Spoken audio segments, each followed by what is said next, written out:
sidewalk. Stay on the sidewalk. Thank you. On the sidewalk. Put your hands on nobody, you motherfucker. Stay on the sidewalk. If you don't, stay on the sidewalk. You will be arrested.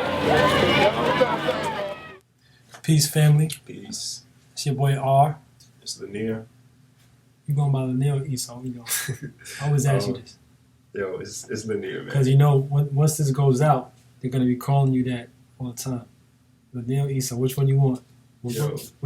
It's Lanier. Lanier. Issa Kari Lewis. All right, there we go. That solves that. What's that, man? I'm R. Hennis, also known as R, Ready4R. And today is a special day, or is a day of sorrow in a sense.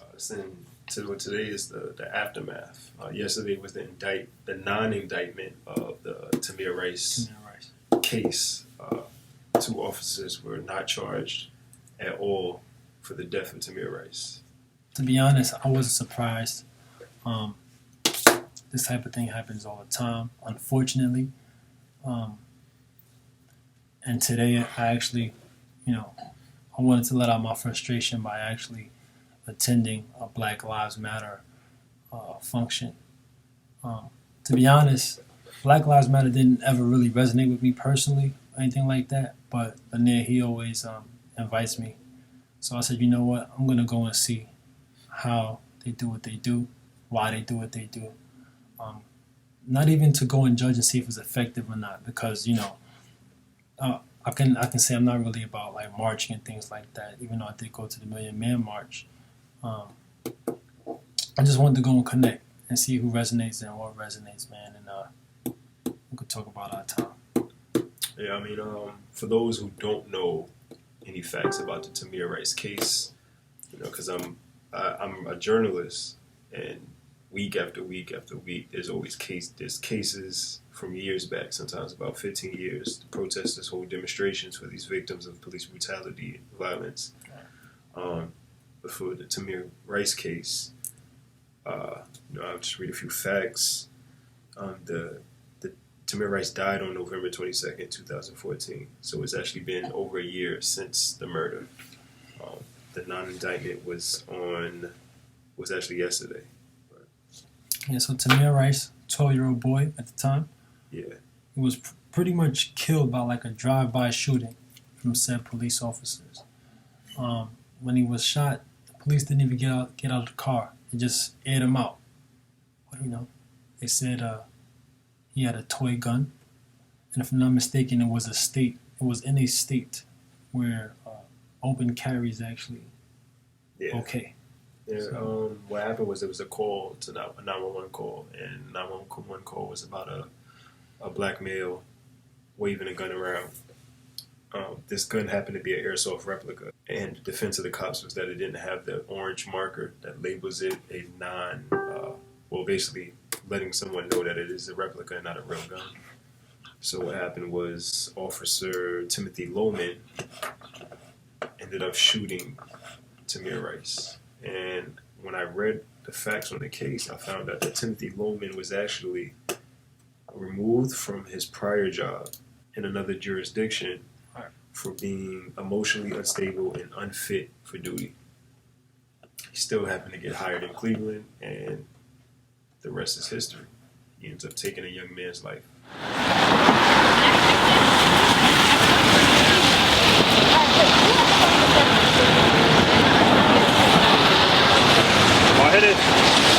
Yo. What's up, bro? What's good? 30 seconds to get What's good? What's happening? What's good, man? Ready4R, Black Lives Matter.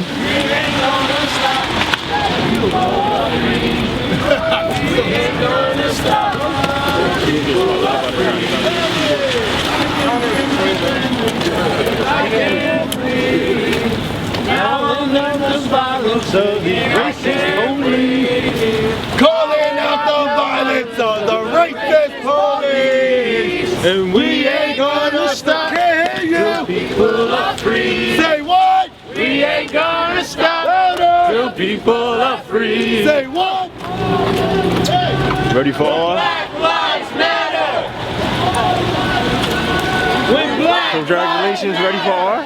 That's what it stands for, right? Ready for revolution. Revolution. How you feeling? Oh, it's good. I know you didn't realize. I didn't realize you I know you did. I know you did. Look back. Oh, that's my guy. How you feeling? I'm feeling alright, you know? Always. This is my first Black Lives Matter protest. I want to see what it's about. Me too, and my first time walking across the Brooklyn Bridge too. Oh, yes. So, you know. Mufasa on the camera. You know, we out here. So, I mean, like R said, he actually came out for the first time, you know. I'm out there on a regular basis, so it's a little bit different for me being at protest, but it's dope to see what R. Hennessy's perspective is on Black Lives Matter and unpermitted protest at that, because I think there's a lot of confusion with permitted marches, which is the traditional thing to do, and what's going on in today's activist movement, which is unpermitted, basically civil disobedience. Right. By the way, we are in New York City, and I know Black Lives Matter is they're connected all over the globe. I see people support them in other countries, other cities, all over. So yes, I went out to Washington Square tonight. Well, I got there a little late. But I met them on the Brooklyn Bridge, and I was surprised. You know, I saw a very diverse crowd. Black people, white people, Spanish people, people of all colors, people of all agendas were there. And I could appreciate that. I could appreciate the solidarity that was being promoted. It was weird. It was weird at first. It was weird. I didn't know what to expect. Again, I didn't come with any judgment. I just wanted to absorb and see who I could connect with and what resonates. You know, it was a weird thing, man. I want to know why do you connect with the Black Lives Matter? Well, I mean, me personally, my first time going out to a Black Lives Matter demonstration was to learn how to shoot. The first event that I've ever shot was a protest, so I learned how to shoot at protests, which kind of helped me. You know, side note, it helped me learn how to be a better photographer with so much going on.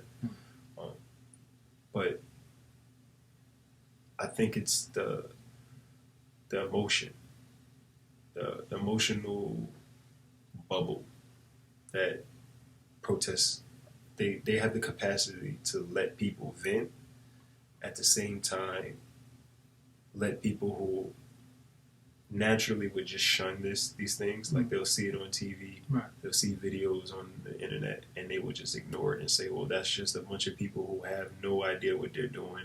They're out here running in the streets, making noise because they don't know how to go through the proper avenues for change. When in actuality, the avenues for change are not working. You know, and when it comes to concern of the conscious community, or, you know, the Black experience, we feel kind of the same way. So it's only right that there is a branch of activism specifically for the Black experience, and the Black Lives Matter is that. It is specifically for the Black experience and why we don't feel as citizens in this country. You know, many people have gone with the notion that all lives matter, and if you ever happen to be out there when somebody yells that out, you'll understand what Black Lives Matter is.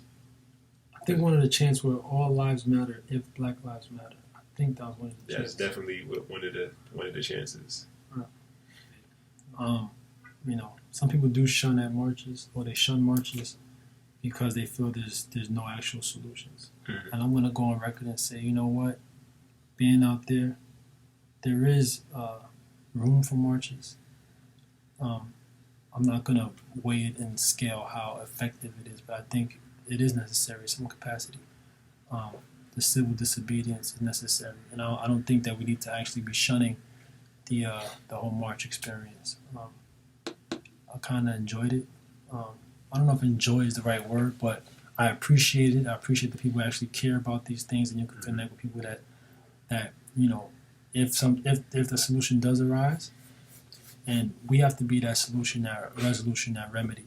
We have to actually become that and show the Black Lives Matter or anybody that's protesting or anybody that's fed up with this type of behavior, these type of things. We have to be that and then bring it to the table, not just shun or hate on anybody doing something, no matter who they are. My observation is that one of my observations is that there was a lot of women out there, Yes. and it wasn't a lot of men. And if there were men, they were white men. Yeah. Basically, you're saying there's not a lot of black men at Wasn't Black a lot of Lives black- Matter wasn't a lot of protests. Black Lives. Was a lot of black men at Black Lives Matter. I could probably count them. You know, obviously, like I said, I missed the actual beginning, which was at Washington Square. So after they crossed the bridge, people actually departed. They came into Brooklyn, and I saw a lot of women and a lot of women spearheading the actual movement. Yeah, You know, most of the organizers are women, in fact. not that this is an issue. I just think that if they're gonna be doing this, there needs to be men out there as well protecting them. You could even talk about experiences if you want to, if you feel free to go into those. You could. You know, I can be somewhat candid, mainly for my own protection. There's been times where I've kind of stepped in and taken a more tactical role within the Black Lives Matter movement, being that, again, I'm a journalist.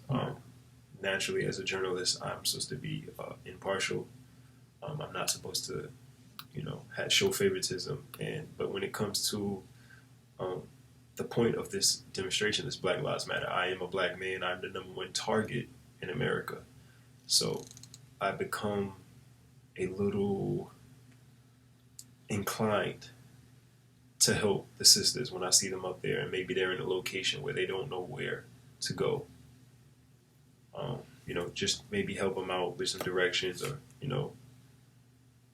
basically I don't want to get into too much detail. Don't get into it, but what happens is women are spearheading the movement. They're out there. They're holding a lot of masculine energy, and they need some balance out there. They need some protection out there because the police are out there, and obviously, unfortunately, in this society, in this system, police aren't our protection.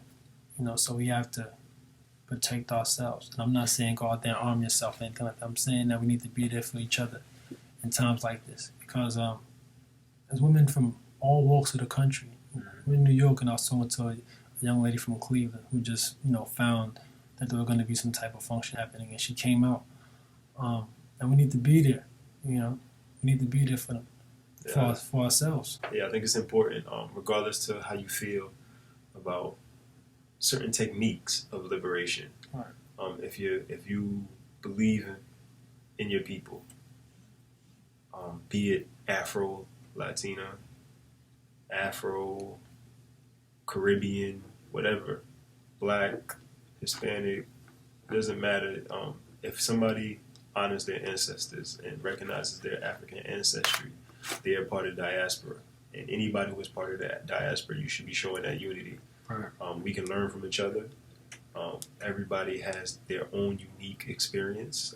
Colorism is a real issue within the Black experience where, depending on your shade, you may get more favoritism than another. Depending on your ideology, you may be given more credit on how to liberate us, which honestly, in war, there's nothing you should be leaving off the table.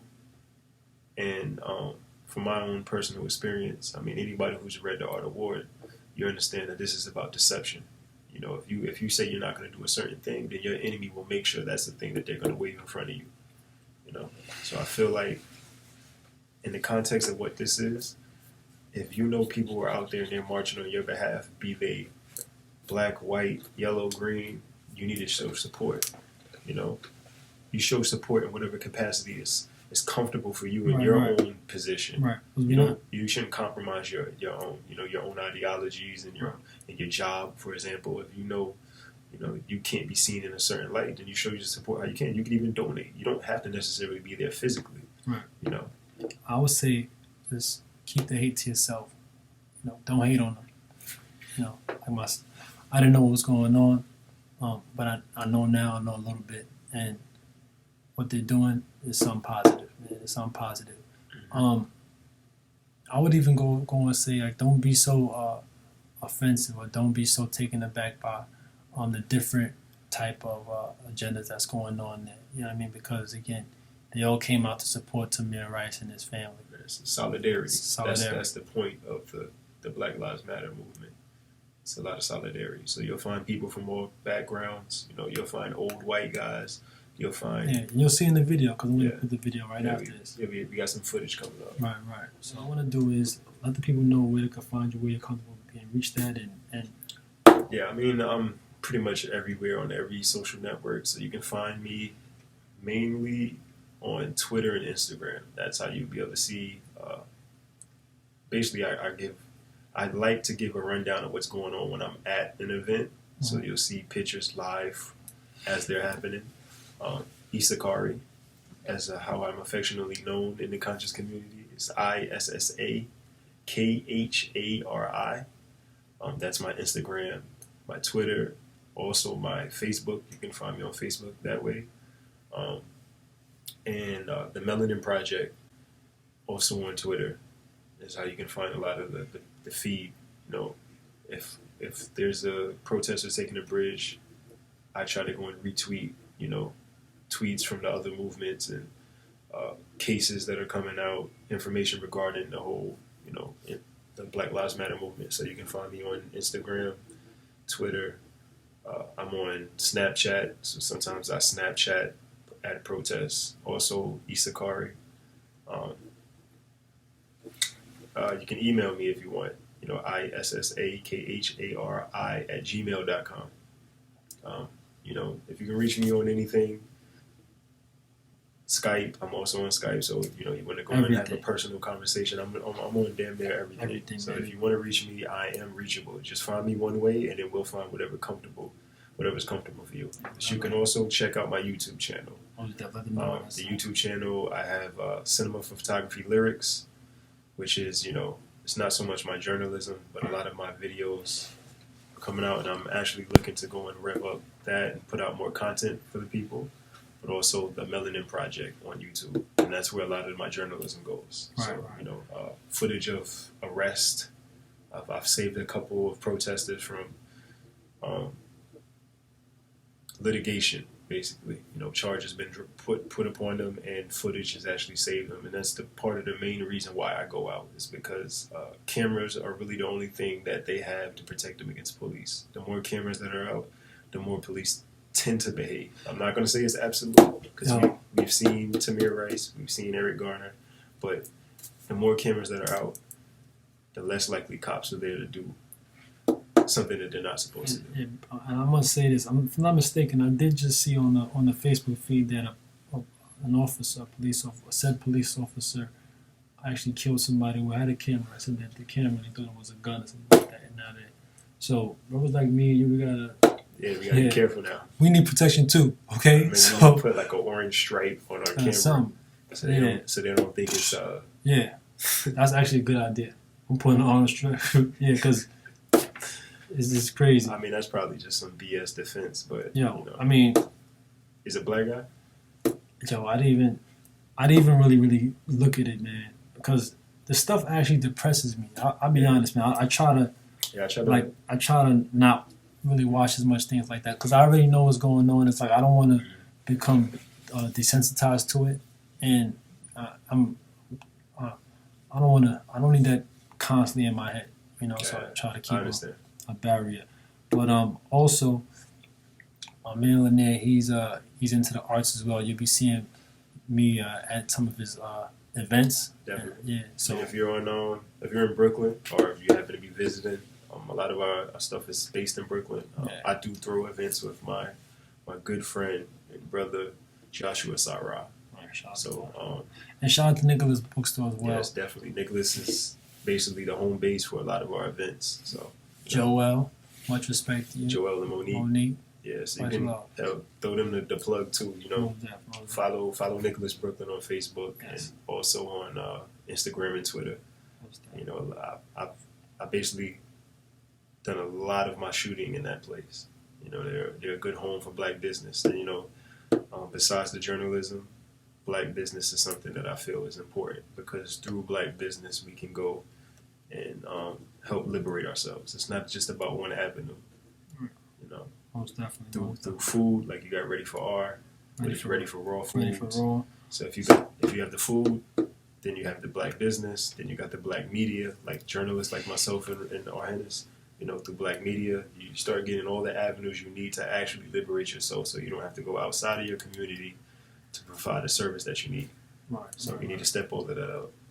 Right.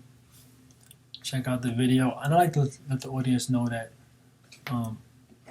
the timing when we're shooting this is 12:23. So please forgive us if we seem like we lack a little energy. We're running around this evening, and you know we're a little tired. Yeah, so we were actually at the protest in the front, at the very front. Right. I won't say what I was doing, but right. I was very active at the protest. You know, crossed the bridge, went through Brooklyn, went through the projects. Yeah, we went through Fort Greene projects. That was interesting to see everybody's reaction to be walking through the projects.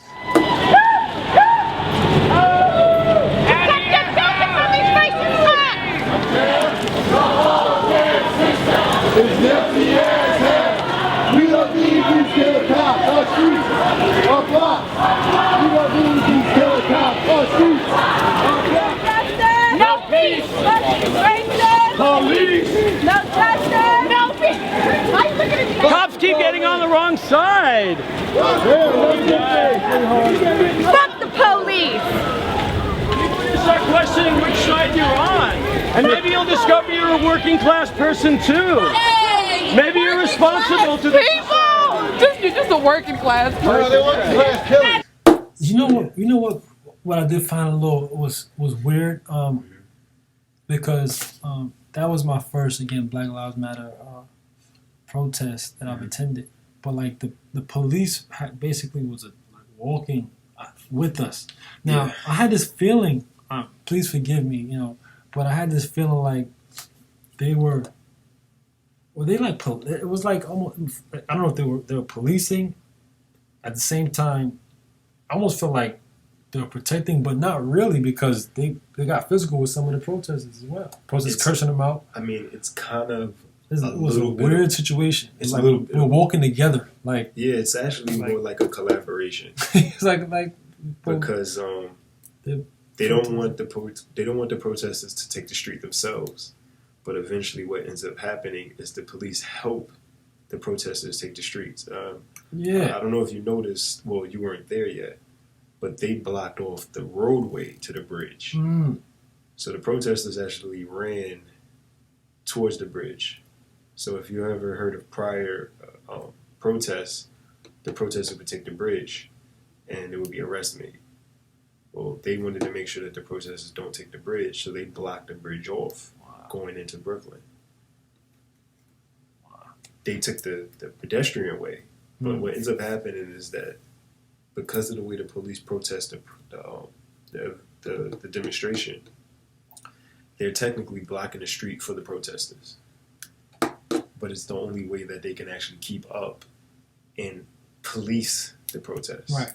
So it creates a weird dynamic. It's like a back and forth. Every week, there's a new element that's added into the whole gumbo of things that's going on. There's a lot of yelling, there's intimidation, there's combativeness on the side of the protesters, because they're there to let the police know that they're not in control.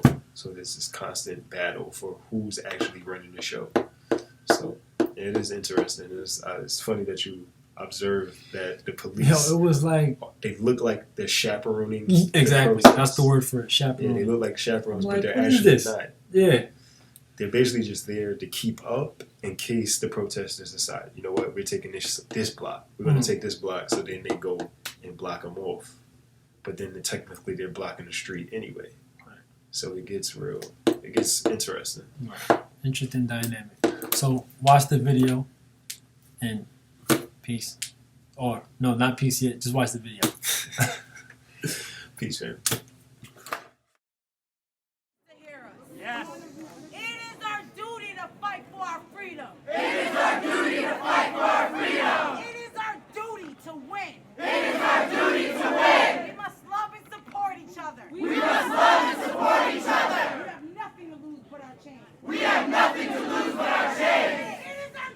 to fight for our freedom. It is our duty to fight for our freedom. It is our duty to win. It is our duty to win. We must love and support each other. We must love and support each other. We have nothing to lose but our change. We have nothing to lose but our change. It is our duty to fight for our freedom. It is our duty to fight for our freedom. It is our duty to win. It is our duty to win. We must love and support each other. We must love and support each other. We have nothing to lose but our change. We have nothing to lose but our change.